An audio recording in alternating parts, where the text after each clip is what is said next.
50 Famous Stories Retold by James Baldwin. The story of Horatius at the bridge. Once there was a war between the Roman people and the Etruscans who lived in the towns on the other side of the Tiber River. Porsena, the king of the Etruscans, raised a great army and marched toward Rome. The city had never been in so great danger. The Romans did not have very many fighting men at that time, and they knew that they were not strong enough to meet the Etruscans in open battle, so they kept themselves inside of their walls and set guards to watch the roads. One morning, the army of Porsena was seen coming over the hills from the north. There were thousands of horsemen and footmen, and they were marching straight toward the wooden bridge which spanned the river at Rome. "What shall we do?" said the white-haired fathers who made the laws for the Roman people. "If they once gain the bridge, we cannot hinder them from crossing, and then what hope will there be for the town?" Now among the guards at the bridge there was a brave man named Horatius. He was on the farther side of the river, and when he saw that the Etruscans were so near, he called out to the Romans who were behind him, "Hew down the bridge with all the speed that you can," he cried. "I, with the 2 men who stand by me, will keep the foe at bay." Then, with their shields before them and their long spears in their hands, the 3 brave men stood in the road and kept back the horsemen whom Porsena had sent to take the bridge. On the bridge, the Romans hewed away at the beams and posts. Their axes rang, the chips flew fast, and soon it trembled and was ready to fall. "Come back!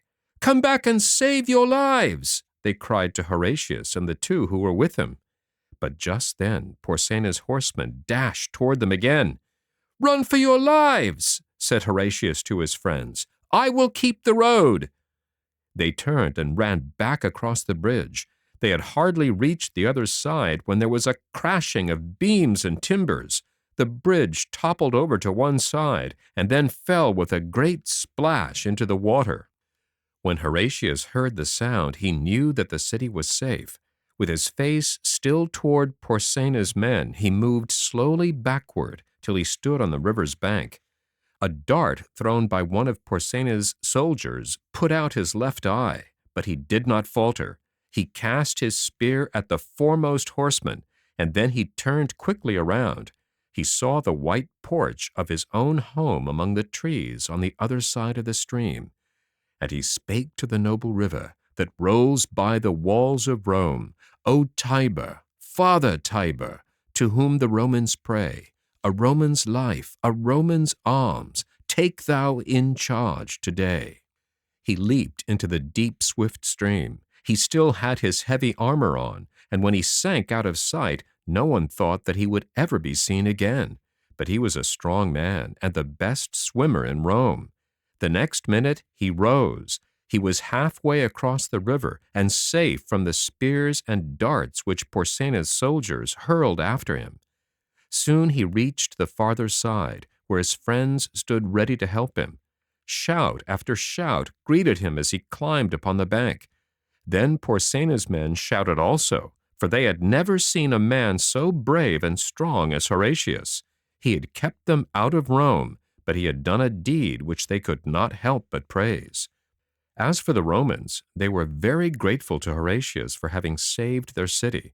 They called him Horatius Cocles, which means the one-eyed Horatius, because he had lost an eye in defending the bridge.